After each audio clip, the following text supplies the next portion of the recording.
Porto de Minion, eu queria me desculpar, tá? De verdade, mano. Não sei não. Não, sério, me desculpa, cara. No começo do canal, eu te animava em vários vídeos, eu fazia várias animações maneiras com a gente, só que eu admito, nos últimos vídeos eu tenho ficado simplesmente muito cansado. Tá bom, vai, eu tenho sido preguiçoso pra caramba, e eu não tenho te colocado mais tanto nos vídeos quanto eu deveria. Me desculpa, cara. Tudo bem, Sr. Balcão, eu te perdoo. Valeu, Porto de Minion. Significa muito pra mim que você aceite minhas desculpas, cara. Eu sabia que você ia entender. Que isso, tá tudo bem. Mas então, como que vai ser minhas animações então nos próximos vídeos? O quê? Sabe, agora que você se desculpou, eu achei que ia mudar isso. Não, eu só queria me desculpar mesmo. Eu não pretendo voltar a fazer animações nem tão cedo. Eu ainda tô bem cansado, na real. Que porra? Então que porra que serviu toda essa merda? Eu fui maduro, eu admiti os meus erros, eu tô autoconsciente deles. E aí eu pedi desculpas. O que mais você quer de mim? Mas não adianta nada ser autoconsciente dos seus erros se você não pretende mudá-los. Essa é uma puta frase, na verdade. Não se atreva, Sr. Balcão. Não se atreva. Eu acho que eu vou fazer um vídeo a respeito. Seu desgraçado, enfia o vídeo no...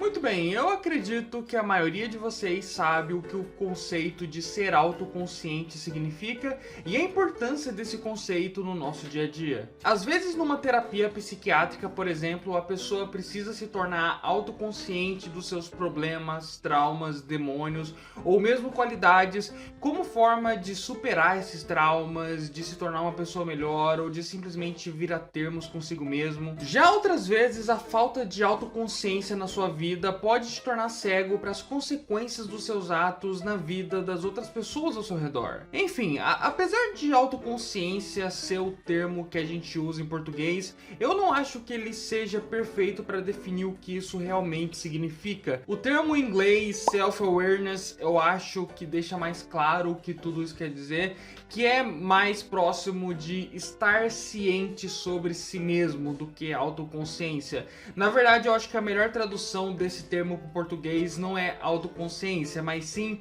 senso de desconfiômetro. Sabe, alguém da sua família já deve ter falado pra você, tá te faltando senso de desconfiômetro. Então, que basicamente significa ficar atento aos sinais de que o que você tá fazendo pode ser muito cringe, ou até mesmo criminoso, dependendo do contexto. Ou só chato pra caralho. Cala a boca, tu é muito chato! Ter senso de desconfiômetro é uma skill bastante importante no meio comportamental humano, mas também pode ser uma fortíssima arma dentro do mundo artístico. E isso pode tomar várias formas. Às vezes se caracteriza só por um filme quebrando a quarta parede e se autorrealizando como sendo um filme e usando disso para criar humor, por exemplo. Camelot. É uma maquete. Admitindo quão ridículas as convenções cinematográficas são, por mais que a gente, enquanto público, as aceite. Well, that's just lazy writing. Especialmente no mundo da comédia, ter autoconsciência de seus próprios absurdos e ridículos tem sido uma forma forte de criar situações cômicas desde muito antes dos exemplos mais famosos e conhecidos como Monty Python, filmes de paródia ou Deadpool. Pegue, por exemplo, Don Quixote, uma obra lançada em 1602, considerado por muitos o primeiro clássico de literatura moderna da história. Na época que esse livro foi escrito, as histórias de cavalaria, os livros de cavalaria, eram equivalentes para aquela época àquilo que filmes de super-heróis são equivalentes para nós hoje. Histórias de escapismo, aventuras, personagens super fodões, etc, etc. Um dos gêneros mais populares, mas também um dos mais absurdos, fantasiosos e romantizados. Então Miguel de Cervantes decidiu tirar sarro dessas convenções de gênero, criando essa história sobre um cara que fica tão viciado em ler esses livros que ele começa a acreditar que não são só livros fantasiosos, mas sim fatos verídicos que aconteceram. E então ele próprio começa a acreditar que ele é um grande cavaleiro vivendo no mundo de feiticeiros, gigantes e princesas a serem salvas, onde você encontra aventuras a cada esquina que você vai. Constantemente ao longo do livro, o personagem cita outros livros, outras passagens de outras aventuras que ele leu, como forma de racionalizar suas próprias ações. Mas enquanto ele tá lá vivendo a fantasia dele, todo mundo ao redor dele tem noção do quão louco aquilo é, do quão sem sentido é as coisas que ele tá fazendo. Todo mundo ali também tem um conhecimento mínimo de livros de cavalaria para avaliar a situação e ver que o cara não batia muito bem na cabeça. Então esse é um livro que essencialmente ainda é um grande romance de cavalaria, só que ele é um romance de cavalaria que se tornou autoconsciente dos problemas, convenções de gênero e tropos narrativos que existiam dentro dessa forma literária, e usa dessa autoconsciência sobre o ridículo do gênero a seu favor para criar situações mais inesperadas, originais, cômicas ou únicas. Da mesma forma, a gente pode pensar em filmes como Corpo Fechado, em que o personagem do Samuel L. Jackson leu tantos quadrinhos que acabou por procurar os padrões desses quadrinhos na realidade, quase como se fossem textos bíblicos. Dentro dessas infinitas obras que usam da autoconsciência como parte de sua narrativa, eu diria ainda que existem duas categorias principais que as dividem. Uma são as obras que se tornam autoconscientes para subverter suas convenções, e a outra das que se tornam autoconscientes de suas convenções apenas para abraçá-las de vez. Por exemplo, Miracomena é uma HQ que se torna autoconsciente do quão ridículo histórias de herói costumam ser, através de literalmente estabelecer que todas as histórias inocentes, heróicas e convencionais que os personagens haviam vivido até então eram meramente memórias implantadas para torná-los controláveis e deixar que os cientistas os estudassem. Então os personagens conseguem se libertar dessa farsa e podem finalmente subverter as convenções do gênero, agora que eles não estão mais sendo escritos como meros personagens de quadrinhos, mas verdadeiramente tomando decisões. Miracomena é um marco da desconstrução dos super-heróis e consegue subverter esse gênero de várias formas. Uma delas é retratando que super-heróis na vida real poderiam ser armas sanguinárias e genocidas, o que inspirou uma porrada de obras por aí até hoje. Mas também é uma obra que imaginou que talvez o mundo realmente poderia evoluir muito e se beneficiar da existência desses deuses entre nós. O que acabou por não inspirar tantas obras assim quanto a parte mais sanguinária, porque otimismo não costuma vender tão bem. Então tá aí uma das categorias, se tornar autoconsciente dos problemas ou convenções de um gênero para que se possa superar ou subverter eles. Mas também há casos como o de Deadpool, que vai pelo caminho oposto. Deadpool se torna autoconsciente de que é um filme de super-herói e dos clichês e problemas que existem nesse gênero, mas ao invés de renegá-los ou subvertê-los, ele os abraça. Sim, filme de super-herói tem cenas bobas, de pousos dramáticos, fanservice, slow motion desnecessário, mas e daí? Isso é divertido, as pessoas gostam, vamos dar a elas o que elas querem e nos divertir no processo. Não é uma autoconsciência envergonhada, é um processo de autoaceitação. E sabe, no geral, essas duas formas de autoconsciência são inofensivas, não significam nada de mais ou menos problemático, mas de vez em quando a coisa pode ser um pouco mais complicada. Uma coisa é falar de problemas, clichês e tropos narrativos de filmes de super-herói, que são coisas suficientemente longes, distantes da nossa realidade. Mas quando você está lidando com outros gêneros mais problemáticos, só ser autoconsciente dos problemas que estão historicamente enraizados naquele gênero é suficiente? Ou esses filmes e obras deveriam sempre tomar um passo além de só se tornarem autoconscientes dos seus problemas e de fato tentar mudá-los? De todos os gêneros que se formaram ao longo da história, eu sinto que existem dois em especial que estão especialmente muito afogados em questões problemáticas e que não resistem muito bem a olhares mais críticos ou que já estão completamente datados. E esses dois gêneros são filmes de terror e filmes de ação. E não é difícil entender o porquê.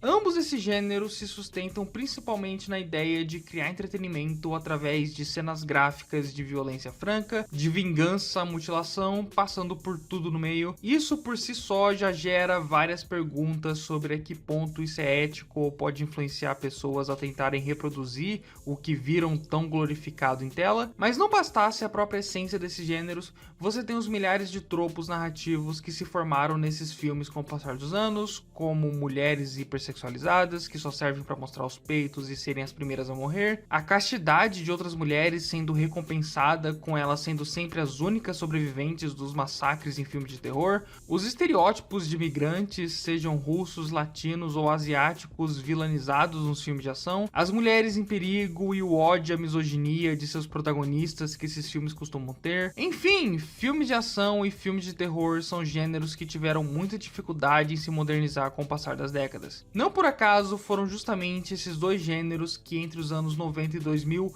foram lançados em massa diretamente para DVD e locadora, com uma visibilidade nas telonas bem filtrada. Você tem franquias inteiras sem lançamento em cinema que só serviam para catalisar em cima do público extremamente nichado do qual foram reduzidos pela falta de apelo às novas gerações mais críticas e que estavam cansados de verem os mesmos clichês e problemas se repetindo em toda a obra sem um pingo de vergonha ou pelo menos autoconsciência dos seus problemas. Isso torna muitos desses filmes até hilários de tão não autoconscientes do próprio ridículo que são, quando as pessoas riem das frases e cenas exageradas de filmes como Stallone Cobra ou de algumas das 200 sequências de Sexta-feira 13 ou Hora do Pesadelo que tiveram. Não é porque são filmes genuinamente engraçados ou que admitem o próprio absurdo, é porque são filmes que se levam a sério e realmente acharam que aquela morte exagerada ou frase de efeito brega iria levar o público à loucura. Imagina o roteirista chegando pro produtor e falando assim: cara, saca só o diálogo que eu escrevi agora, o Stallone vai olhar pra cara do bandido e falar: você é um cocô. Aí o produtor tipo: caralho, moleque, não vai ganhar um Oscar, essa porra não vai ganhar um Oscar da fodice, meu irmão. Mas o tempo chega para todos, a modernidade cobra suas dívidas e aos trancos e barrancos, tanto o terror quanto a ação tiveram mudanças significativas. E fascinantemente, ambos por caminhos bem diferentes um do outro. Então vamos analisar essas duas trajetórias separadamente. Como os dois gêneros mais problemáticos do cinema conseguiram sua redenção nos tempos do Twitter? É o que a gente vai responder agora. Oh my God! Então, curiosamente eu sinto que o gênero de horror em seus primórdios era bem complexo, dinâmico e profundo. De vez em quando você tinha essas obras que acabaram por gerar os primeiros clichês e problemas que se tornariam comuns no futuro, como é o caso de Psicose, a vilanização de pessoas trans e as mulheres em perigo presente em todo filme de monstros da Universal possível, mas mesmo nessas obras já haviam elementos extremamente sofisticados que lidavam muito com problemas sociais, diversidade, preconceito, geopolítica, depressão e etc. Eu inclusive falei bastante disso no meu vídeo de Twilight Zone, que talvez seja o melhor exemplo de como o terror nos seus primórdios do audiovisual era bem mais profundo e fascinante do que o que ele viria a se tornar depois. Porra, meu filme de terror favorito é Os Inocentes, de 1961, que é um dos estudos de personagens femininos mais brilhantes já feitos, botando até muito drama oscarizado no chinelo. Então surge a pergunta: quando tudo foi a merda nesse gênero? Eu meio que já falei bastante dessa trajetória do terror no meu vídeo sobre a evolução dos filmes de lobisomem, mas vale a pena me repetir aqui, dado que agora a gente tá falando da coisa toda. Basicamente, conforme a indústria B de cinema foi crescendo e tomando forma, o gênero de terror se tornou um alvo fácil para produções baratas e rentáveis. Inúmeras produtoras ao redor do mundo, desde a Espanha com o Paul Nash até a Hammer e a Amicus na Inglaterra, criaram um império com produções em massa de baixo e médio orçamento de filmes de monstro na pegada da Universal, se aproveitando agora do fim do código de censura dos anos 70 para abusar mais do teor sexual e violento desses filmes. Claro que eu tenho que dizer que eu ainda respeito e amo demais muitos desses filmes do nicho B clássico, e eles ainda estavam longe de se rebaixar ao nível que a gente chegaria algumas décadas mais tarde, quando o gênero se massificou em uma série de clones e mais clones das mesmas ideias e conceitos básicos, inserindo neles apenas doses cada vez maiores de peito, sangue, trashzeira, escatologia pra se destacarem. Apesar disso, obviamente, o cinema nunca deixou de ter filmes clássicos de terror que não se enquadravam nessas simplificações que eu tô fazendo, mas essas se tornaram exceções que foram progressivamente se tornando mais escassas conforme as décadas passaram, atingindo seu ápice de escassez entre os anos 90 e 2000. Mas claro que você pode argumentar que mesmo esses filmes ruins têm muito charme e guardam seu lugar na história, o que eu não negaria, mas uma coisa é certa, o gênero se banalizou ao ponto de se concretizar muito mais como uma coisa B destinada a nichos ou locadoras para jovens que alugavam na sexta-noite para assistir com os amigos, bebendo e rindo, do que de fato um gênero a ser levado a sério pela maioria das pessoas. Chegou um ponto em que a coisa toda estava tão estática que a maior parte do que era produzido eram só continuações infinitas e cada vez mais absurdas das franquias mais famosas, porque era uma forma de garantir que houvesse sempre ao menos uma fanbase mínima para que o filme se pagasse e o resto foda-se. Isso desde os filmes de slasher e monstro mais francos, como Zumbilhão de Dráculas, Freddy Krueger e Jason em centenas de filmes até pro espaço, essa porra foi, até mesmo continuações de filmes considerados grandes clássicos do gênero, como sei lá quantos Exorcistas e Psicoses rolaram. E eu nem vou entrar nas continuações de Grito de Horror, porque elas me dão depressão. Elas me dão literal e diagnosticada depressão. Então que nasce para salvar o cinema de terror desse mundo vicioso e abandonado de locadoras e reciclagem, Pânico, de 1996. Esse filme foi um completo fenômeno na época, adorado por público e crítica, e que ajudou a dar esperança aos cinéfilos de que existia sim alternativas para salvar esse gênero. E qual foi a fórmula mágica que fez de Pânico um clássico instantâneo? Justamente a autoconsciência. Nesse filme, os próprios personagens assistem filmes de terror ao ponto de que, assim como o público da época, já tinham de decore e até estavam cansados do quão repetitivos e convencionais esses filmes eram. No meio desse universo tão próximo ao que os fãs de terror da época viviam, surge um assassino que também sabe como esses filmes funcionam e usa disso em sua vantagem para perseguir as vítimas. E as vítimas, por sua vez, usam do conhecimento desses filmes como vantagem para sobreviverem. É uma ideia que hoje pode parecer óbvia, mas na época foi um exercício original e inovador de metalinguagem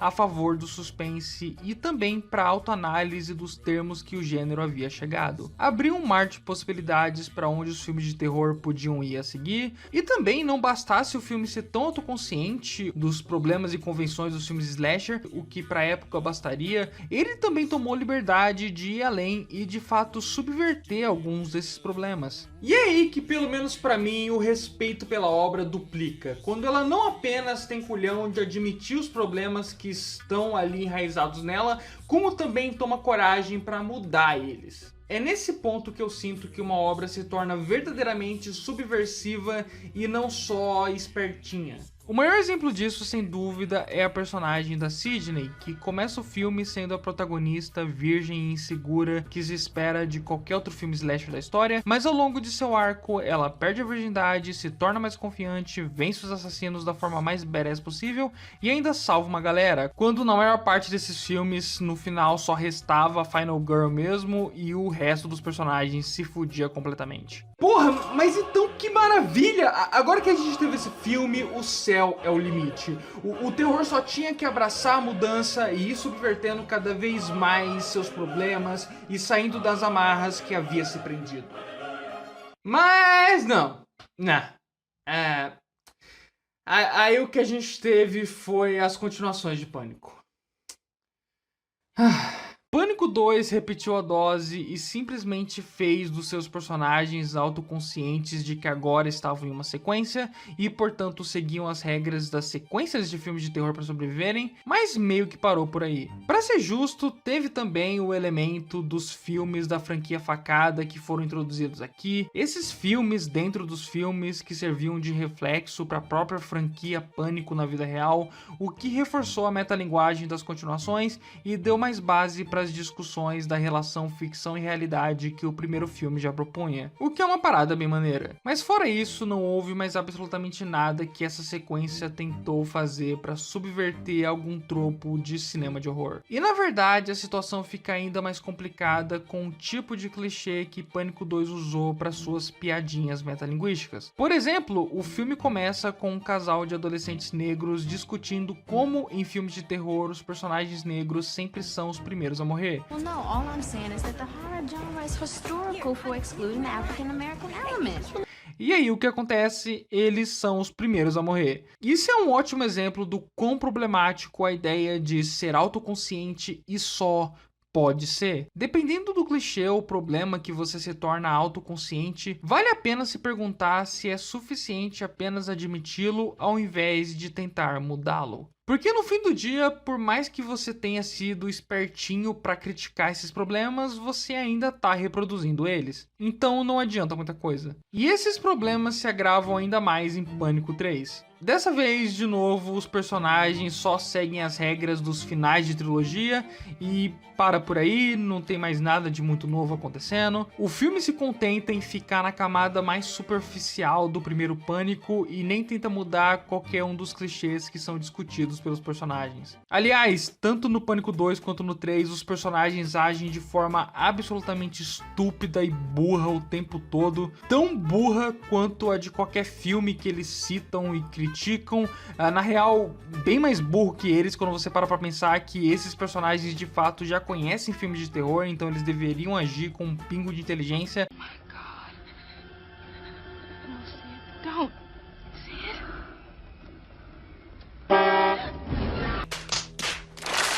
Ah, e também vale dizer, Pânico 3 também tem um diálogo envolvendo um personagem negro criticando como na maioria dos filmes os personagens negros são apenas tokens de diversidade vazia, e assim como o Pânico 2 também segue por repetir exatamente aquilo que eles criticaram. Claro que não foi só a franquia Pânico que seguia um caminho convencional e desinteressante. Os filmes de terror que mais se destacaram dessa época foram simplesmente aqueles que conseguiram repetir as convenções de forma mais efetiva, mas quase nada aqui se importou em transgredi-las. Isso obviamente inclui Pânico 4, que apesar de bem superior aos dois anteriores por conseguir de certa forma satirizar o que a franquia havia se tornado e ter o twist mais surpreendente da franquia, ainda estava longe de conseguir subverter um clichê que fosse. É então que chegamos ao O Segredo da Cabana, que, como eu discuti no meu vídeo sobre a evolução do cinema de lobisomens, é pra mim um grande representante simbólico da grande mudança que aconteceu na virada das décadas de 2000 para 2010. Esse filme também parte de se tornar autoconsciente dos fundamentos do terror, mas dessa vez, ao invés de focar em apenas um subgênero, como é o caso de Pânico e os slashers, esse filme une todos os mais diversos monstros e tipos de filmes de terror nesse conceito de uma agência subterrânea que cria situações controladas de narrativa de terror e um ritual de sacrificar pessoas para essas criaturas Lovecraftianas que destruirão o mundo se algo der errado no meio dessa sequência de rituais que eles têm que fazer. Sendo esses rituais os tropes, clichês e estruturas narrativas de filmes de terror. Então até a metade de O Segredo da Cabana é meramente um exemplo de filme que acha que ser autoconsciente é suficiente. Ele segue todas as batidas de filmes de terror que envolvem jovens e cabanas abandonadas, desde a garota promíscua que é a primeira a morrer, até a protagonista que é uma virgem e assim por diante, só que todos esses clichês vão sendo comentados e observados pelos trabalhadores dessa agência, que estão cuidando para que tudo siga a ordem correta do ritual. O objetivo desse tipo de metalinguística, da gente ver as pessoas vendo o filme que na verdade está acontecendo nessa história, é como se a gente assumisse o papel desses agentes, e como se nós estivéssemos observando e controlando para que tudo saísse como o planejado. No processo, fazendo piadas, apostas e também se perguntando se aquilo que estamos vendo é ético ou aceitável. Nisso, o filme põe em xeque a nossa experiência ao assistir filmes de terror e ser fãs desses filmes, e também provoca as pessoas que quando vão assistir um filme de terror espera que as coisas aconteçam exatamente da mesma forma que aconteceram em outros 100 filmes, se esforçando ao máximo para que todos os personagens ajam conforme o roteiro e nada saia do convencional de um filme de terror desse tipo. Ironicamente, muitas das pessoas que eu conheço que não gostam desse filme ficam putas com ele justamente a partir do momento em que ele muda de direção e deixa de ser só um filme convencional de terror, o que meio que prova o ponto que o filme tá satirizando. Apesar dessas provocações, o filme só de fato quebra a barreira do autoconsciente e realmente se torna subversivo quando chega no ato final. Aqui os personagens sobreviventes conseguem descobrir a farsa que eles estavam metidos e eles conseguem entrar no subterrâneo para escapar do seu destino sanguinário. No meio do caos, a Virgem não é a última a morrer, e em consequência o ritual dá errado e o filme termina com os monstros Lovecraftianos saindo das profundezas da Terra para dominar e destruir este mundo. Simbolicamente, eu gosto de pensar nesse filme como um momento em que os antigos modos de se fazer filmes de terror foram oficialmente aposentados e uma nova escola de cineastas emergisse para transgredir de vez o status quo do qual o cinema de terror havia se conformado.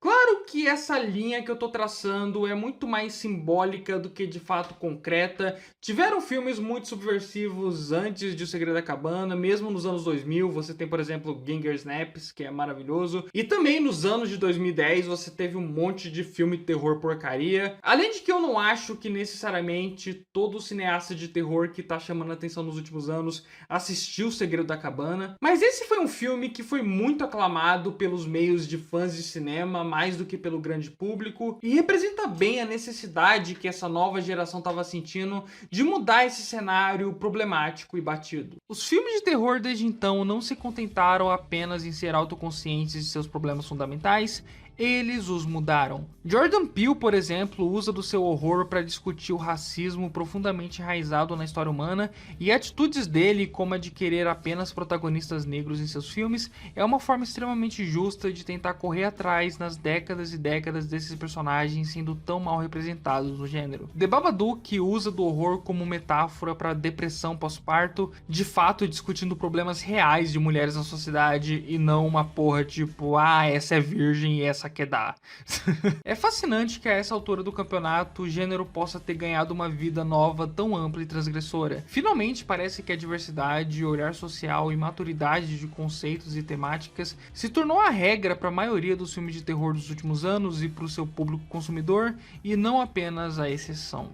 Após essa minha análise da trajetória dos filmes de terror, partindo principalmente de Pânico 1, você deve estar se perguntando e curioso sobre o que eu acho de Pânico 5 e como eu acho que ele se enquadra dentro dessa discussão. E bem, eu ainda vou chegar lá, mas antes eu quero voltar um pouco e agora falar sobre o segundo gênero que também está sendo discutido nesse videozinho, o gênero da ação. Cretino. Você adora dar tiro. Cavalo. É isso, meu filho, Eu calma. odeio gente assim. Você é um imaturo. Você é um cocô. Diferente do terror, que partiu de um início super promissor e já bem sofisticado e passou por uma longa jornada de decadência e redenção nas décadas seguintes, o cinema de ação já partiu de certos fundamentos meio torpes. Os principais influentes do cinema de ação, como iria se popularizar nos anos 70 e 80, foram os filmes de samurai e faroeste dentre as décadas de 30 e 60. De um lado, os filmes de artes marciais e samurais japoneses partem muito dos códigos de honra e herança cultural do Japão feudal, o que é fortemente enraizado no país até hoje e o que já é suficientemente problemático por si só. São ideias que glorificam o suicídio e o sacrifício, que priorizam uma vida de grandes batalhas em nome da honra, costumes e tradição. Lobo Solitário eu acho que é um ótimo exemplo para entender o DNA de que essas histórias são feitas. O protagonista aqui leva o filho criança com ele em seu caminho de sangue, e isso é sempre pintado como algo super lindo, fodão e exemplar. O quanto eles abandonaram o conceito de uma vida comum e pacífica ao firmarem um pacto de vingança. No caminho dele o vemos como quase uma divindade invencível que consegue dizimar exércitos inteiros em uma virada de espada sem sofrer um arranhão, e que sempre se mantém fiel às suas promessas e códigos pessoais, não importa o que aconteça.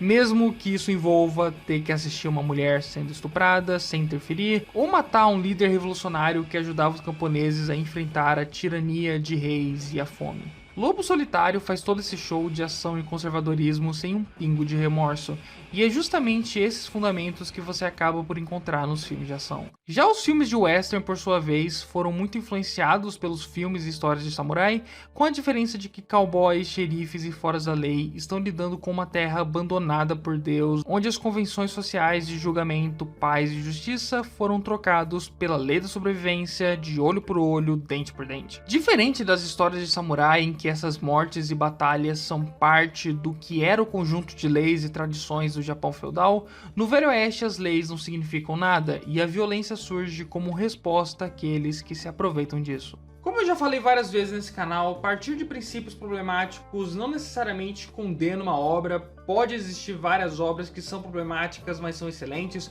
O próprio Lobo Solitário é revolucionário por vários sentidos, não só por ter sido a base para vários shonens que vieram depois, mas também por ter uma ilustração absolutamente fantástica, que mudou a forma de se construir narrativas visuais dentro dos quadrinhos. E o cinema de ação, dentro dos seus próprios termos, aos trancos e barrancos, foi produzindo vários clássicos ao longo dos anos. Mas eu acho que nenhum gênero se manteve tão cego aos seus próprios problemas quanto esse. E essa crítica se aplica ao público também. Os fãs de cinema de ação costumam ser justamente aquele público que não tá muito interessado em subtexto de horas, eles só querem se divertir por 1h30, ver aquela porradaria e tiroteio franco por 1h30 sem ficar com peso na consciência. É a violência como entretenimento em seu estado puro. É a sede das pessoas por justiça e vingança que queriam ser capazes de realizar na vida cotidiana deles. Não por acaso é comum filmes de ação que são justamente isso, uma pessoa comum, que poderia ser qualquer um dos espectadores que está assistindo, acordando algum dia puta pra caramba e saindo pela porta com sede de justiça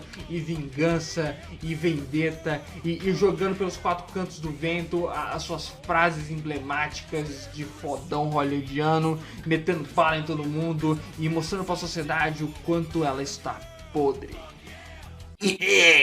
Um Dia de Fúria, Kick-Ass, Comando pra Matar, Demolition Man, Van Damme, Chuck Norris, João Amorim, saiam da frente que esses caras não estão de zoeira. Então assim, por mais divertido que uma boa porradaria e tiroteio possa ser, era de se esperar que com o passar do tempo o gênero de ação ia se tornar autoconsciente dos seus problemas.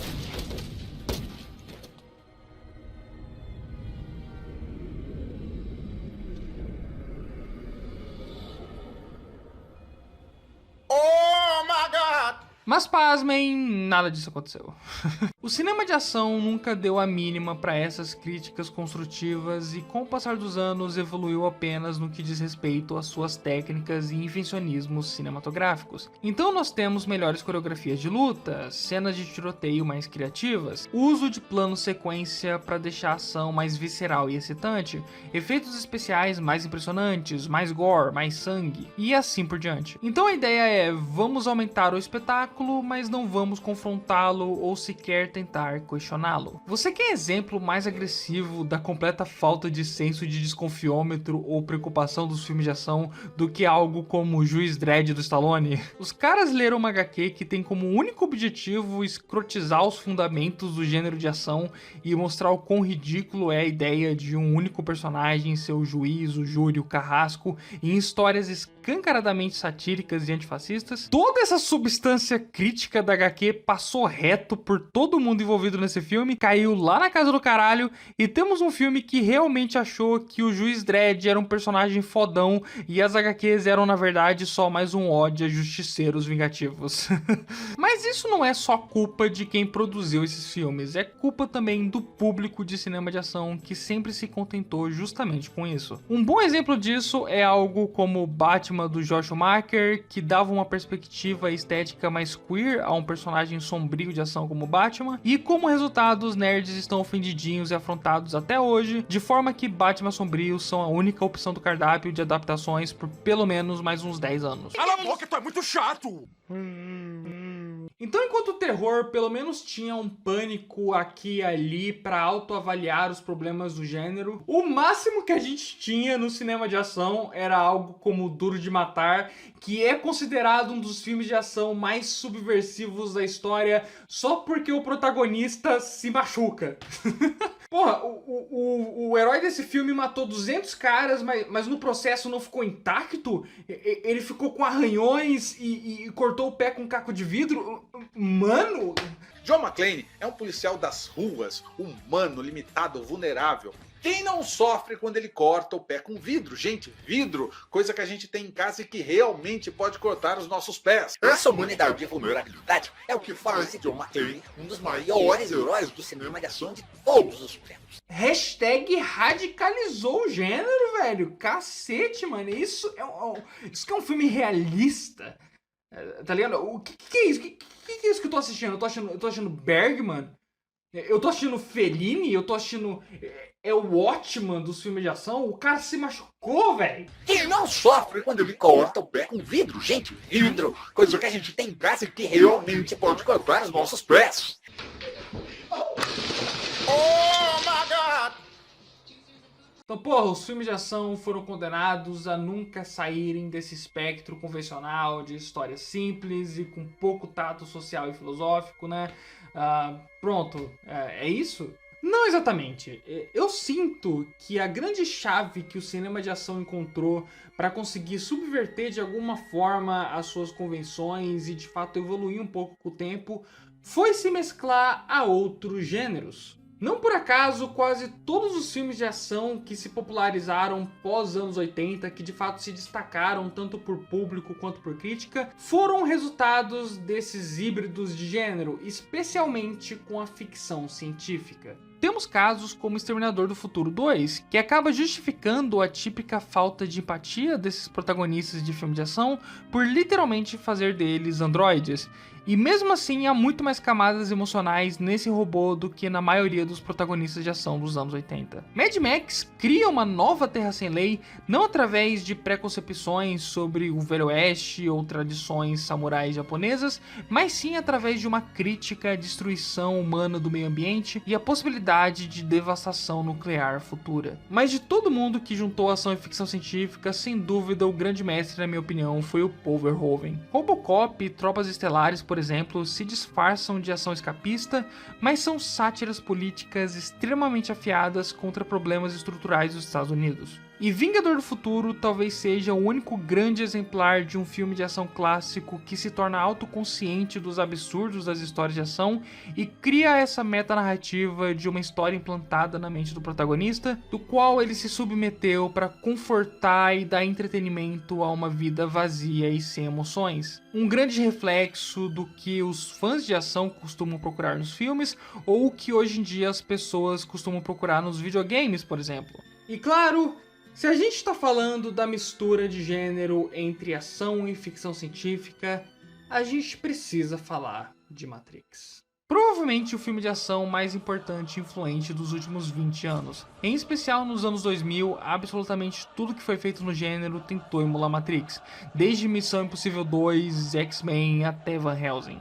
E afinal, o que torna Matrix um marco tão grande para o gênero? Isso envolve vários fatores. Por um lado, a ideia de transferir todo esse mundo de ação exagerada para dentro de um conceito de realidade falsa ajuda no senso de descrença do público. Então, ao mesmo tempo que o filme conseguiu abrir portas para que a ação atingisse níveis visuais de espetáculo nunca antes vistos no cinema, que conseguem ser tão visualmente criativos quanto uma página de quadrinho ou cena de anime, o filme também conseguiu justificar tudo isso de uma forma coerente para conseguir abrigar também o público médio que normalmente rejeita esse tipo de cena absurda demais e inverossímil em filme de ação. Sempre tem aquele seu tio para passar na frente da TV enquanto você tá assistindo Kill Bill e falar: nossa, mas que mentirada, isso nunca que alguém ia dar um pulo desse. Então, até para esse público, as Wachowski conseguiram tornar a Matrix acessível. Então nós temos uma justificativa de inverossimilhança perfeita, misturada misturada a um novo patamar de inventividade na criação do espetáculo, um forte apelo às gerações mais jovens, porque aqui o herói de ação não é mais o homem de meia-idade bombado, ex-veterano de guerra, mas sim um jovem hacker com tendências emo na era em que Evanescence era a banda do momento. E para além de tudo isso, o filme ainda era muito mais sofisticado e profundo do que o seu blockbuster médio. Não só para os parâmetros de cinema de ação, que não eram lá muito altos, mas mesmo em comparação a qualquer outro filme que saía na época, inclusive dramalhões indicados ao Oscar. Com Matrix se inaugurou uma nova era de filmes de ação com maior apelo ao público jovem, fã de animes e quadrinhos, e queriam começar a lotar as salas de cinema nos anos seguintes em números de bilheteria nunca antes alcançados anteriormente. Mas toda essa glória não veio sem os seus problemas. Um deles é que no final das contas Matrix acabou muito mais por criar um novo gênero de ação do que de fato mudar os fundamentos do gênero que já existia. O público mais velho, fã de Stallone e Schwarzenegger, foi considerado ultrapassado e passou a receber seus filmes de ação vazios e cheios de testosterona na já falada indústria de locadoras e lançamentos diretos para vídeo, mantendo o gênero ainda numa bolha de público e lotado de clichês. Não houve tanto impacto assim naquilo que a gente considera superficialmente o que é cinema de ação. E no geral, por melhor que Hellboy, X-Men e Homem-Aranha tenham sido, filmes esses que beberam bastante das inovações de Matrix, são obras que se influenciaram bem mais no que Matrix fez para a tecnologia do que pela narrativa filosófica, crítica e antissistêmica de seu roteiro. E isso explica uma boa parte da rejeição geral do público às continuações de Matrix, que esses sim tentaram desenvolver mais as ideias filosóficas e humanas do seu universo do que tentar ficar reinventando 1001 formas de se fazer tiros em slow motion. Na verdade, esses filmes foram pelo caminho contrário e exageraram ainda mais a ação a ponto dela perder completamente o que havia restado de verossimilhança com a realidade que tinha no primeiro e expulsar de vez aqueles que renegavam esse tipo de absurdo inerente a filmes de ação. Então o seu tio que não gosta de Kill Bill não conseguiu tancar também as cenas de Matrix 2 e 3. Ok, então os anos passam, mais uma década está chegando ao fim, e enquanto o gênero de terror já está se aproximando do lançamento de O Segredo da Cabana e prestes a ter o seu renascimento histórico, a única forma que o cinema de ação encontrou de atrair mais pessoas para o cinema foi através da apelação para nostalgia. Rambo 4, Duro de Matar 4, Máquina Mortífera 4, Indiana Jones 4, por algum motivo todos eram 4. O retorno do Schwarzenegger nas 200 tentativas de ressuscitar Exterminador do Futuro, porque ele como governador é um ótimo ator. Fora esses filmes de franquia antigos voltando para as telas atuais, a única coisa que chamava a atenção das pessoas ao cinema quando a discussão era ação, eram filmes de blockbuster grandiosos, muito próximos de filmes de super-heróis, ou apenas filmes de super-herói mesmo em geral. Fora esses filmes, blockbusters e filmes nostálgicos, praticamente tudo de ação que estava sendo feito estava indo direto para locadora ou direto lançados para DVD ou grandíssimos flops de bilheteria. E não pensem que os astros e indústria do cinema de ação não estavam sentindo isso, eles estavam desesperados. E na minha opinião, o maior representante e o grande pico desse desespero e talvez maior representante do quão resistentes à mudança o cinema de ação é ao longo de sua história foi o lançamento do filme Os Mercenários. Eu sou fascinado por Os Mercenários. Dá pra sentir em cada fibra da existência desse filme aquela ânsia em voltar à era de ouro do cinema oitentista. Juntar todas as estrelas daquela época que ele conseguiu numa homenagem desavergonhada e ao mesmo tempo emulação completa do que esses filmes eram. Mas incrivelmente, apesar de ser uma homenagem tão franca aos filmes de ação oitentista, Mercenários continua sendo um filme totalmente cego pros problemas e convenções desse gênero. Não é em nenhuma hipótese um filme autoconsciente, ele repete todos os maneirismos do gênero, iludido pela ideia de que eles funcionaram na época por serem de fato muito bons, e não porque o público daquela época era menos exigente e muito mais impressionável em relação a cenas de ação e frases de efeito gratuita. Então em Mercenários nós temos o pacote completo de clichê, ditador sul-americano de vilão, frase de efeito brega, bro moments, salvar mocinho em perigo, Tudo isso, mas sem um pingo de autoironia ou senso do ridículo que os filmes do Robert Rodrigues, por exemplo, se popularizaram em fazer.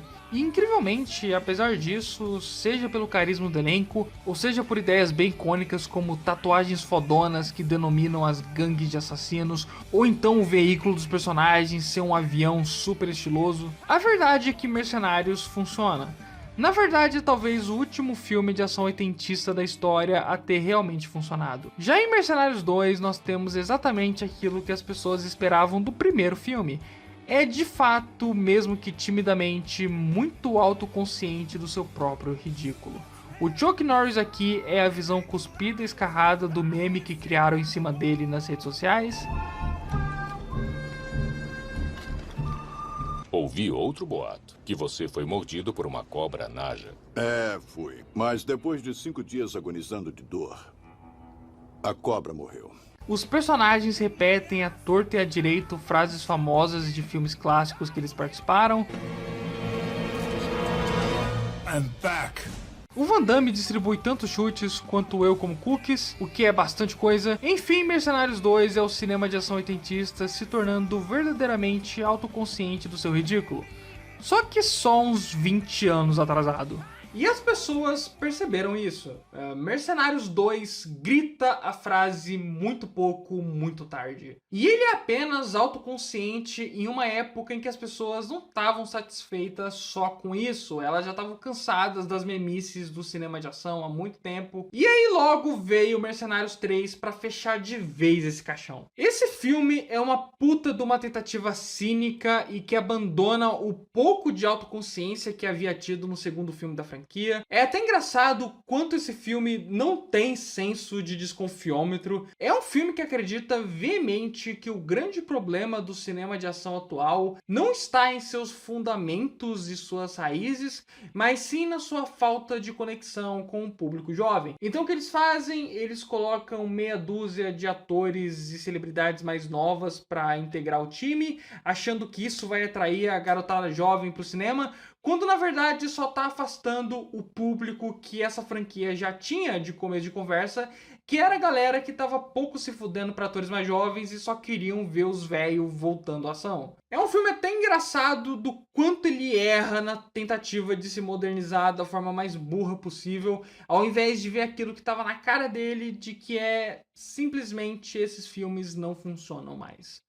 Mais ou menos nessa mesma época a gente teve também outro exemplo disso, que foi Rota de Fuga, que foi vendido como o grande encontro de Schwarzenegger e Stallone, e mais uma vez foi majoritariamente rejeitado pelo público. Muito pouco, muito tarde, muito sem nada de novo, muito se levando a sério quando no geral esse gênero é cheio de batida ridícula. As continuações de Rota de Fuga foram lançados diretamente para DVD e locadora, então dá para você ter uma noção da crise que o cinema de ação oitentista continuava por passar. Na real, se Mercenários 3 fechou o caixão, Rota de Fuga enterrou o corpo de uma vez logo. Porra, então seria esse agora definitivamente o fim do gênero de ação? Bem, pelo menos da forma como a gente concebia ele nos anos 80. Porque depois de tanto tempo, depois de tantos anos, finalmente o gênero estava prestes a ter um sopro de ar fresco. E dessa vez, sem ficar dependente de outros gêneros, como os filmes de ficção científica haviam ficado, ou também sem criar um novo gênero ao invés de trabalhar o que já tinha, como Matrix fez. Mas apesar de não seguir completamente a cartilha de Matrix, foi um filme que pegou uma grande coisa de Matrix, que foi a presença do nosso querido Keanu Reeves. Sim, eu estou falando da franquia John Wick. John Wick é pro cinema de ação o que Pânico foi pros filmes de terror.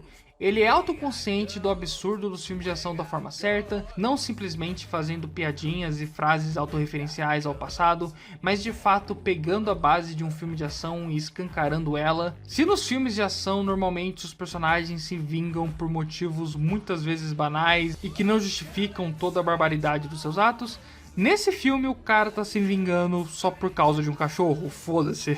Se nos filmes de ação os personagens são fodões a ponto de nunca perderem uma luta, nesse filme o personagem é fodão ao ponto de que os vilões se estremecem só de ouvir o seu nome. Além disso, o filme injetou uma estética bem mais vistosa e retrofuturista de sintetizadores e luzes rave, que é a única parte dos anos 80 que pareceu envelhecer muito bem com a nova geração, e ao mesmo tempo que tornou John Wick no arquétipo de brucutu de ação definitivo, deu a ele a quantidade necessária de humanidade e peso dramático para que ele se tornasse relacionável ao público e não só uma paródia ambulante como foi o Machete.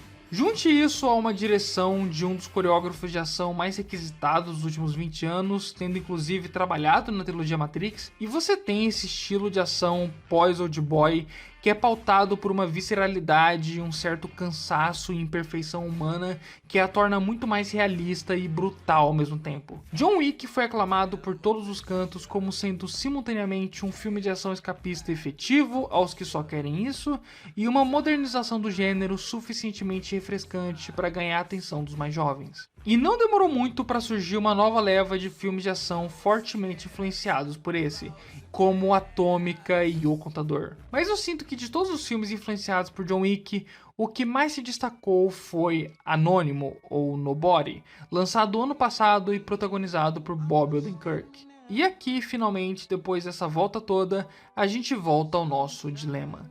Anônimo é um filme tão influenciado por John Wick ao ponto que é quase impossível achar uma análise dele que não cite John Wick como comparação. Aqui mais uma vez nós temos um filme de ação autoconsciente dos absurdos do gênero, deixando seus personagens tão foda a ponto de que seus nomes são sinônimos de medo, um motivo causador de ação extremamente banal, no caso o personagem só tá tentando recuperar um relógio que foi roubado da sua casa. Só que o filme não é só uma repetição de John Wick, Anônimo toma um passo adiante que John Wick não tomou. Se a franquia John Wick ao menos deixa traçado uma clara distância do seu universo fictício ao nosso universo real, então, por exemplo, a maior parte da ação do filme se passa sob a tutela dessas agências secretas mundiais e assassinos de aluguel, o John Wick fere apenas pessoas que fazem parte do mesmo meio que ele, invade apenas lugares que estão conectados a esse submundo, e no geral a estética do filme cria um universo próprio, tal qual filmes como Blade Runner ou Sin City fizeram. Tudo isso serve para distanciar o espectador de tudo que está se passando ali,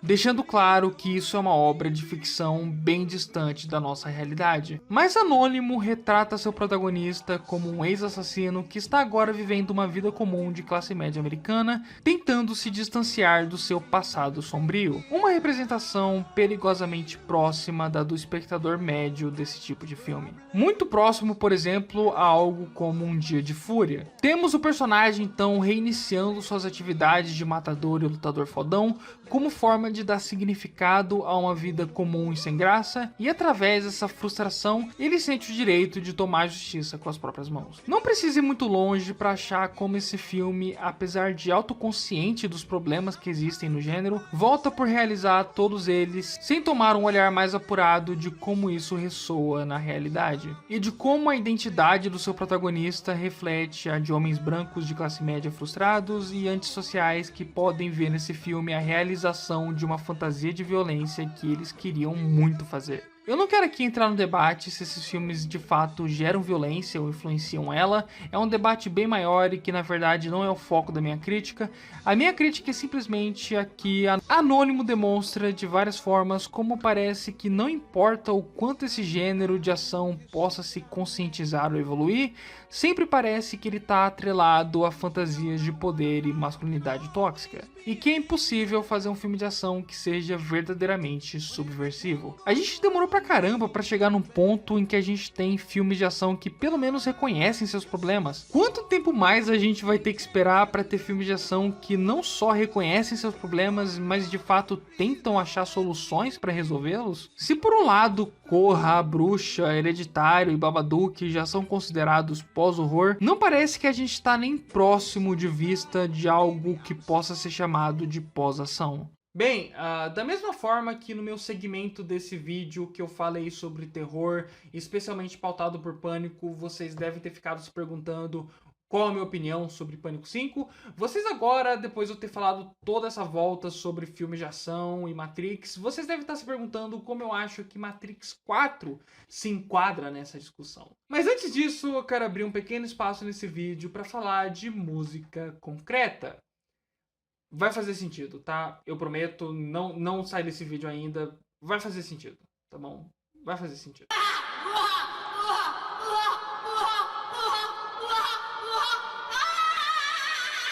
Eu sinto que de todas as formas de arte, a música é a que mais muda e clama por mudanças. Enquanto filmes podem se manter sob certas fórmulas por muito tempo e volta e meia repetir essas formas antigas sem serem automaticamente rejeitados, música tá sempre em constante mudança de poucos em poucos anos. E aqueles que se recusam a mudar com ela são deixados no meio do caminho. Quase toda geração tende a rejeitar em parte ou totalmente as músicas da geração passada, e os mais velhos sempre parecem proclamar que isso aí nem é música boa mesmo era na minha época.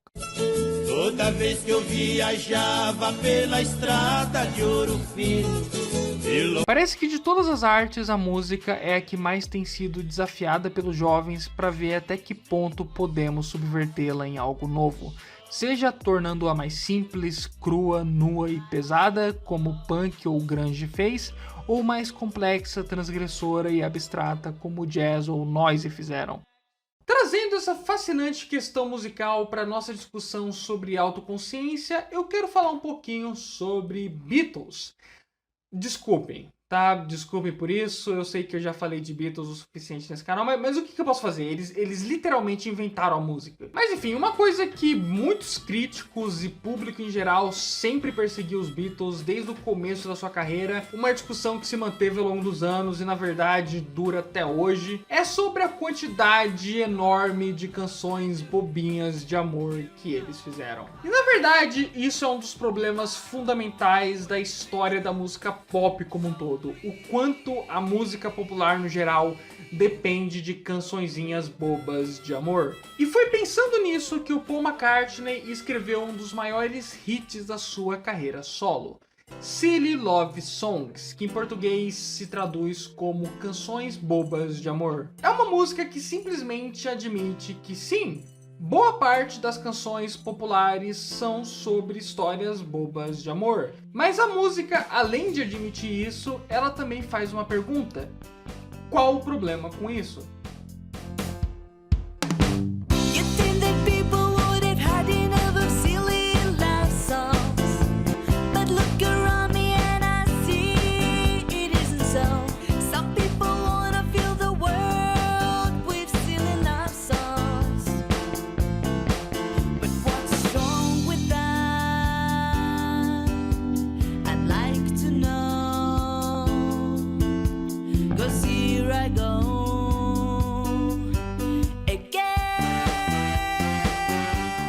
Se as pessoas gostam, se as pessoas se sentem bem, se as pessoas consomem canções bobas de amor, por que elas deveriam se envergonhar disso? Ou por que as pessoas que escrevem essas músicas deveriam se envergonhar por criar elas? E aí, no refrão, a música se entrega de vez pra isso e ela própria se torna uma canção boba de amor propriamente dito.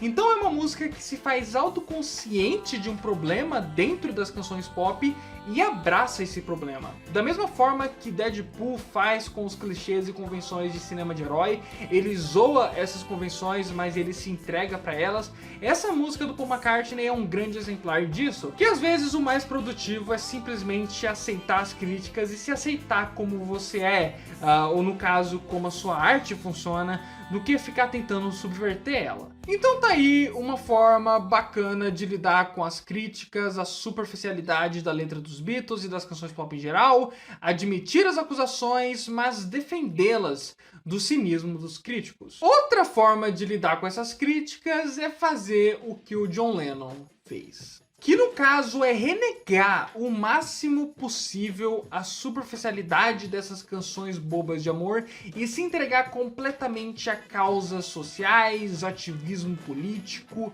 canções de protesto, muitas delas sem nenhum pingo de sutileza, sem nenhuma preocupação em ser abstrato ou poético, simplesmente criando hinos para as pessoas gritarem as suas indignações. Mas isso não é suficiente para subverter uma música pop na realidade. Imagine continua sendo uma das músicas mais populares ever, How Do You Sleep é um puta blusão. Sabe, isso não é suficiente. Mesmo Working Class Hero, que é uma música super política, muito claramente enviesada, tem ali um violão folk maneiro, a voz do John tá linda nessa música e gerou uma porrada de covers rockzeira pra ser cantado em estádio por pessoas que nem prestam atenção nas letras, simplesmente gostam da melodia e da harmonia. Então, tipo assim, mesmo você fazendo as letras menos canção de amor bobinha possível, na maioria dos casos as pessoas ainda vão levar ela como canções de amor bobinhas. Seja por uma garota ou seja pela União Soviética. Então a questão se mantém. Como subverter a música? Como não apenas ser autoconsciente dos problemas que afetam essa arte, mas realmente transgredi-los? Chegamos enfim a Revolution 9. Number 9, number 9, number 9, number 9.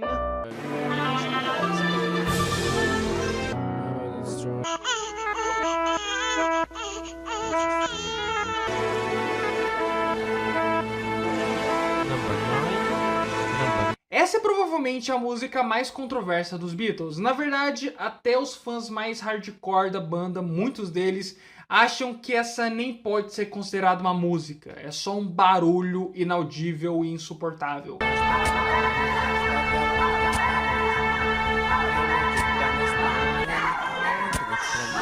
Trata-se de uma peça de experimentação sonora de quase 10 minutos, composta por loops, sons revertidos, samplers de programas de auditório. É um completo caos sonoro. Claro que eu queria deixar claro, existem bandas, discos e músicas que são ainda mais insanos e completamente fora da casinha que Revolution 9 por aí, mas a gente tem que pensar que os Beatles eram e ainda são em vários sentidos a banda mais popular de todos os tempos, a banda com maior alcance de pessoas que já existiu. Então uma banda como essa, um ato musical como esse, fazer uma música como essa tem um peso muito mais significativo do que a cena punk da sua cidade. Então, para muitos efeitos, Revolution 9 é uma das músicas mais controversas e instigantes da história universal da música. É engraçado que, dado o teor político das canções do John Lennon, essa música se chama Revolução, mas não tem nenhuma letra política nela, não tem nenhuma coisa ali clara que a gente entenda como revolução.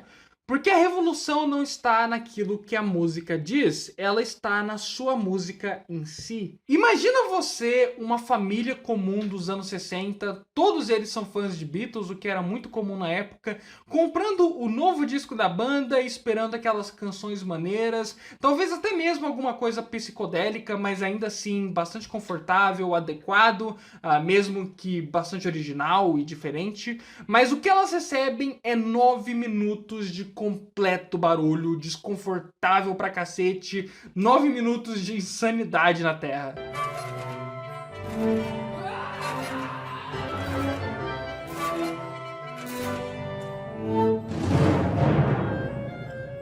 Independente da opinião de qualquer pessoa sobre se Revolution 9 é de fato uma obra brilhante, muito bem pensada, ou simplesmente o John Lennon e a Yoko Ono tirando sarro da cara dos fãs que ficavam procurando mensagens subliminares e significados em qualquer peido que eles gravavam, eu acho que a maior lição para se tirar de Revolution 9 e na verdade de qualquer música que pareça com ela, essas músicas concretas, noises experimentais, é que às vezes a única forma de se criar uma música verdadeiramente transgressora e subversiva é distorcê-la ao ponto em que nem sequer se parece mais uma música. nem sequer é mais reconhecível como música. Porque pensa só, mesmo os Ramones ou qualquer banda da cena punk que tentou ao máximo criar um som bastante cru e agressivo para sua época, na geração seguinte acabou se tornando a música passada, se tornou a música dos seus pais, se tornou a música de velho. O funk carioca de hoje em dia, que parece tão depravado para as pessoas mais conservadoras, amanhã vai ser o sertanejo raiz de hoje, vai ser o que a geração mais velha ouviu na sua infância, e uma nova música vai surgir para atender a demanda das novas gerações. Revolution 9 não, ela se mantém tão desagradável e confusa para os fãs modernos dos Beatles quanto ela foi para quem ouviu a música na semana em que ela foi lançada. É um exemplo de uma obra que conseguiu se manter subversiva mesmo ao teste do tempo. Então às vezes certos tipos de arte, para conseguir se tornarem subversivos, só conseguem isso através de um processo que vai tirar daquela arte todos os fundamentos que as pessoas costumam reconhecer nela e fazer dela o que ela é. E é aí que eu quero voltar ao gênero de filmes de ação. Trata-se de um gênero tão enraizado em conceitos problemáticos e ultrapassados que às vezes a única forma de criar um filme de ação verdadeiramente revolucionário, subversivo ou transgressor é chegar a um ponto em que nem sequer se parece mais com um filme de ação. Então vamos falar de Pig.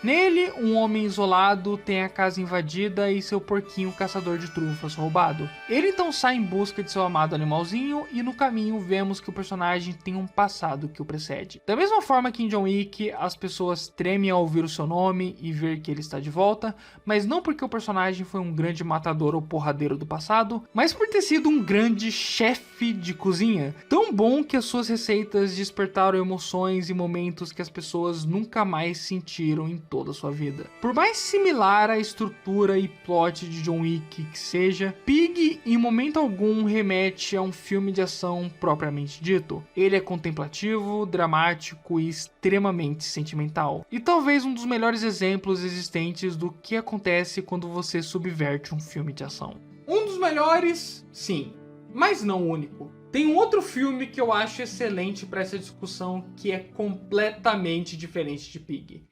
Rambo 5. Muita gente até hoje não entende por que eu gosto de Rambo 5. Foi um filme massacrado por todas as pessoas. E para ser justo com as críticas, eu sinto que esse filme acerta de forma acidental. Eu não acho que quem fez Rambo 5 realmente estava pensando em todos os significados que aquele filme podia ter, que é o que me fazem gostar dele. Eu acho que foi tudo uma grande cagada que deu certo, mas que as pessoas não costumam dar muita atenção. A galera tava só tentando fazer um filme convencional de ação, mas acabou fazendo o que eu considero uma peça subversiva de cinema. Na verdade, coloca aquele meme lá. Será que só eu aprecio essa ambiciosa obra do cinema? Será que só eu entendo a complexidade dessa ambiciosa obra-prima do cinema? Esse filme não é ridículo! Você é ridículo! Rambo 5 não é ridículo, você é ridículo. Porque, eis o meu argumento. Eu acho que esse filme reflete muito bem o status do cinema de ação oitentista na modernidade. Nesse filme nós temos todos os clichês que você possa imaginar do gênero. Uma garota em perigo que o Rambo precisa resgatar e se vingar dos malfeitores, caricaturas xenofóbicas no papel dos vilões, um protagonista durão saindo da aposentadoria para mostrar quem manda, enfim, parece um filme de ação oitentista, cheira um filme de ação oitentista, mas a gente não sente ele como um filme de ação oitentista. E por isso ele foi tão mal recebido mesmo pelos fãs de ação oitentista, tanto quanto pelos críticos. Acontece que esse não é um filme agradável ou recompensador, catártico ou escapista. É um filme cruel e trágico. No filme vemos vários monólogos do protagonista sobre como a guerra deixou traumas tão profundos nele que não importava o quanto ele tentasse ter uma vida normal e afastada da violência e sangue, a guerra acabava por alcançar ele e destruir tudo que ele amasse no caminho. É um olhar muito mais triste e desolador sobre o que esses personagens são em sua essência. Não os brutamontes infalíveis do passado, mas traumatizados, infelizes e perdidos numa época do qual não conseguem entender. Meio como o próprio gênero de ação oitentista se encontra na atualidade, ou muito mais próximo do que o primeiro Rambo fazia, que era muito mais um filme sobre trauma do que um filme de ação escapista. Se em Mercenários e Rambo 4 o Stallone tentou vender o cinema do passado ao público moderno e falhou, em Rambo 5 ele admite que isso é impossível e deixa o personagem morrer sem muito do que se orgulhar ou sorrir. Rambo 5 representa os filmes de ação oitentistas morrendo em um mundo cruel, misógino e sem as glórias do qual se glorificaram durante décadas. A garota em perigo aqui não é só um arquétipo tosco. A primeira tentativa do Rambo em salvar ela é patética e acaba por só piorar a situação do que ajudar, demonstrando também o quanto esses homens que se veem representados nas figuras heróicas másculas do cinema de ação, no geral são muito mais parte do problema do que defensores da justiça, e tomam inúmeras atitudes inconsequentes que acabam por só piorar o mal que já haviam causado. A vingança final de Rambo aqui é trágica, amarga e triste. Não sentimos realmente que algo foi ganho ou vingado nessa história. É um filme de ação oitentista que subverte seus fundamentos ao fazê-los encarar a triste realidade de que seus tempos já acabaram e que não dá mais para fazer filmes à moda antiga em um mundo que se tornou autoconsciente de como as coisas realmente funcionam. Então nós chegamos a Matrix 4, que de todos esses filmes é o que mais entendeu os problemas e tentou abrir os olhos do público para eles. O que para mim faz de Matrix 4 de fato uma obra subversiva e não apenas autoconsciente é justamente o fato de que filmes nostálgicos são feitos para apelar à nossa memória afetiva e serem confortáveis nesse processo. Então não teria como fazer uma obra que critica a indústria e público que depende dessa nostalgia que fosse ao mesmo tempo uma obra que atendesse a essa dependência. A única forma de fazer um filme nostálgico que critica a nostalgia é tornar sua nostalgia algo desagradável, da mesma forma que Revolution 9 fez com a música. Matrix 4 leva a ideia de referenciar filmes clássicos à máxima potência.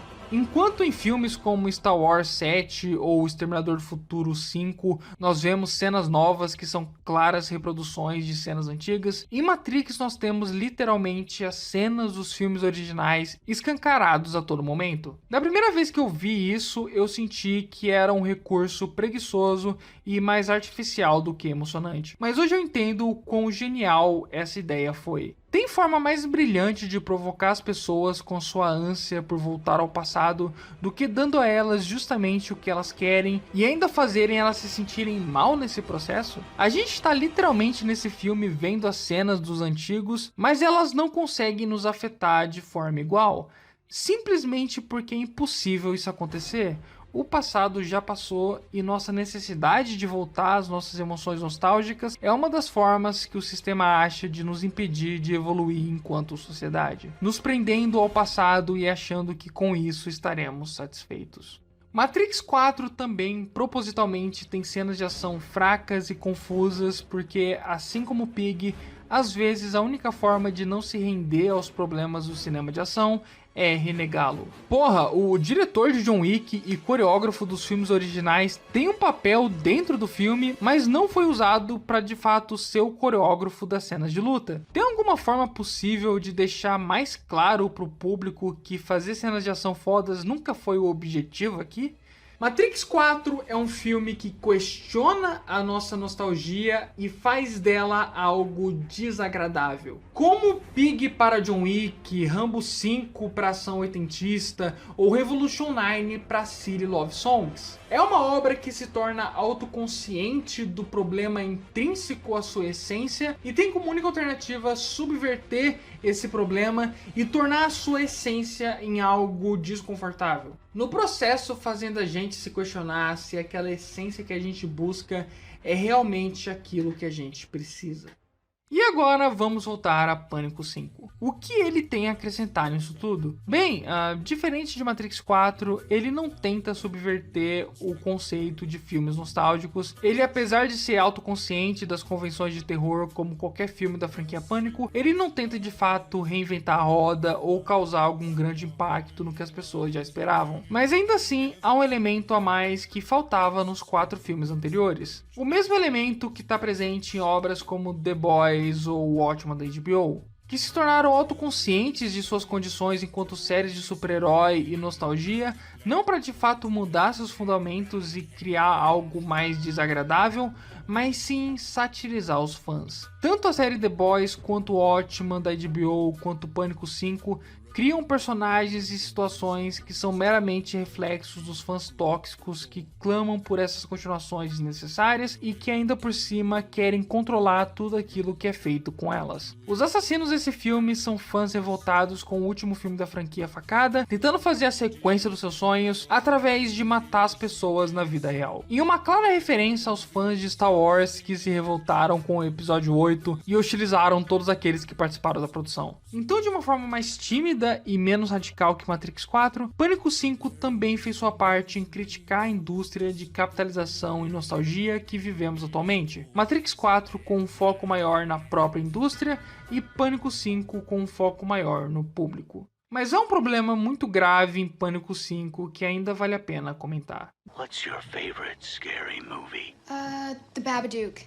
It's an amazing meditation on motherhood and grief. Da mesma forma que os filmes anteriores eram reflexos do que estava acontecendo com as franquias de terror em suas respectivas épocas, Pânico 5 também reflete sobre o chamado pós-horror que a gente vive hoje, com vários diálogos em que os personagens criticam filmes de terror mais antigos e com menos substância, como os slashers, e elogiam obras como Babadook, A Bruxa, Corra ou Hereditário. E inclusive na obrigatória cena de exposição sobre as regras que os personagens devem seguir para sobreviver, que tem em todo o filme do Pânico, os personagens aqui nessa cena citam como nos filmes de terror recentes há uma preocupação maior com representatividade e temas sociais do que os filmes antigos. Se entrarem no 4chan e no Reddit, só se fala do quanto Facada 8 detonou as lembranças de infância deles, de como rechearam de comentários sociais só para elevar o filme. Olha, não se faz o reboot de uma franquia do zero, os fãs não vão aceitar. Mas você também não pode fazer uma simples sequência.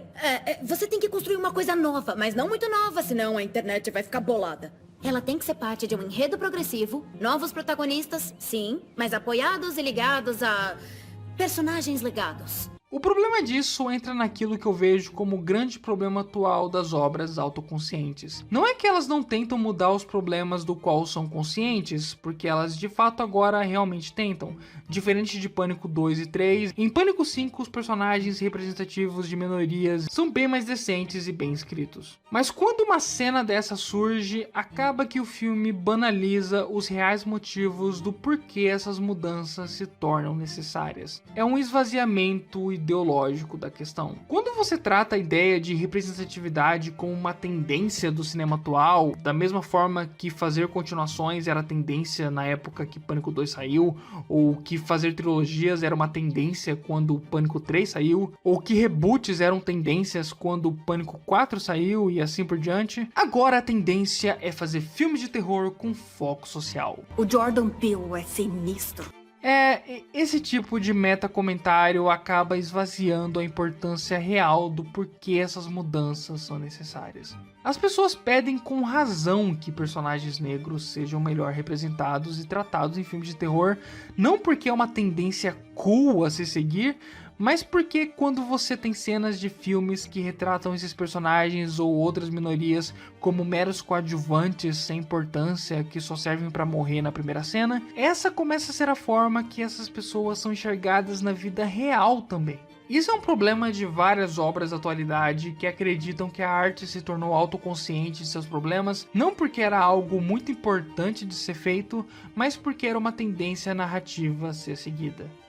Um outro exemplo disso é Inside, do Bo Burnham, que por mais que eu goste bastante, é um filme em que ele não consegue fazer 3 piadas seguidas sem comentar sobre como essas piadas podem ser lidas de forma problemática por um lado, ou como podem ser autoindulgentes por outro, mas no final de tudo ele sempre amarra a questão com alguma música engraçada, sobre como no final das contas tudo é tão complicado que o melhor que ele pode fazer é simplesmente tentar entreter as pessoas e deixar as questões problemáticas de lado.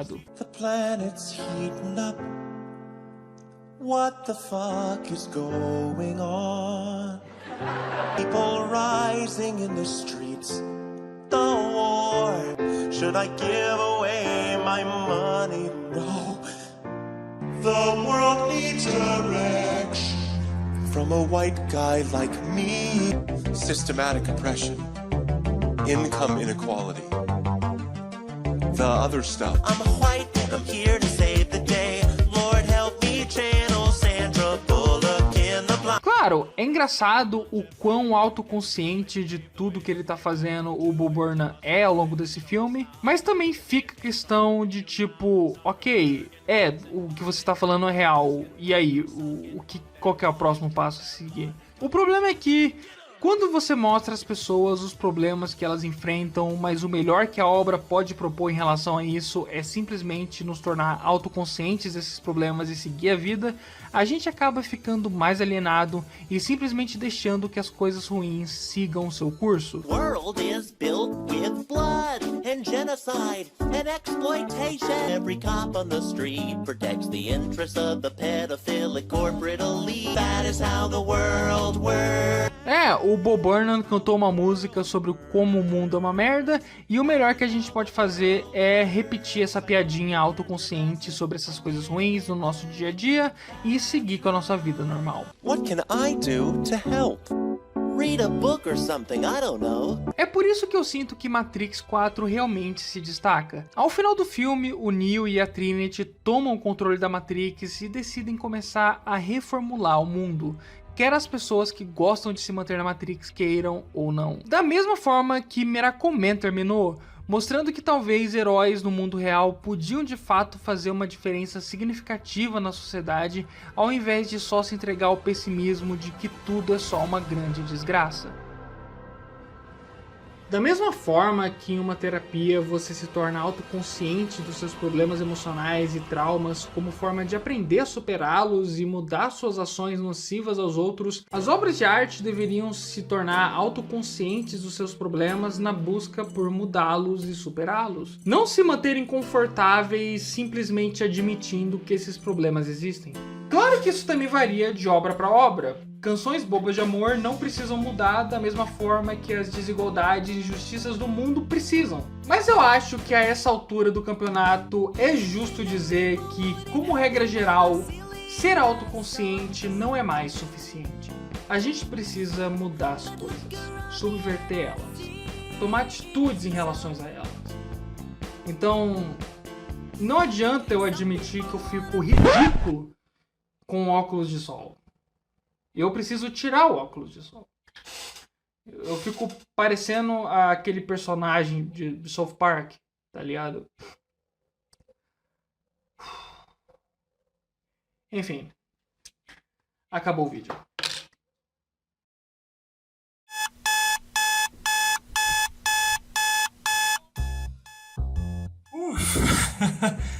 Galera, então, obrigado mais uma vez por estarem aqui. Desculpem a demora para fazer esse vídeo, eu tô trabalhando nele há 2 meses. Eu espero nunca mais ter que trabalhar com um roteiro desse tamanho. Mas eu espero que vocês gostem. Se vocês gostarem, por favor, compartilhe. Dê uma olhada no nosso apoia-se, curta o vídeo, comente. Por favor, dê engajamento para esse vídeo mais do que qualquer outro, porque deu muito trabalho. Foi o vídeo que mais deu trabalho no canal até hoje. Do tempo que eu escrevi o roteiro até agora que eu tô conseguindo postar, muitas coisas aconteceram. Então, uma coisa em especial que eu queria chamar a atenção é pro caso do Bruce Willis. Ele se aposentou por causa de um problema de saúde. E foi muito cagado que justamente nesse vídeo eu faço uma piada com Duro de Matar, mas eu amo Duro de Matar, só pra deixar claro, tá? Não levem muito pro lado pessoal nenhuma das críticas que eu fiz, porque a maioria das coisas que eu critiquei nesse vídeo eu gosto pra caramba. Foi só mais uma questão de desenvolver a discussão por trás das obras, né? Eu acho que vocês entendem isso. Mas enfim, dedicar esse vídeo pro Bruce Willis e também pro Gary Leach, que é o ilustrador de Miracle Man, que morreu nessa semana. Então, tipo, muita coisa aconteceu relacionada às coisas que eu citei no vídeo nesse tempo. E eu não queria deixar passar em branco aqui. Mas enfim, galera, muito obrigado mais uma vez. Agora eu vou focar nos vídeos um pouco menores, porque puta que pariu, né? É isso aí, galera. Até a próxima e valeu.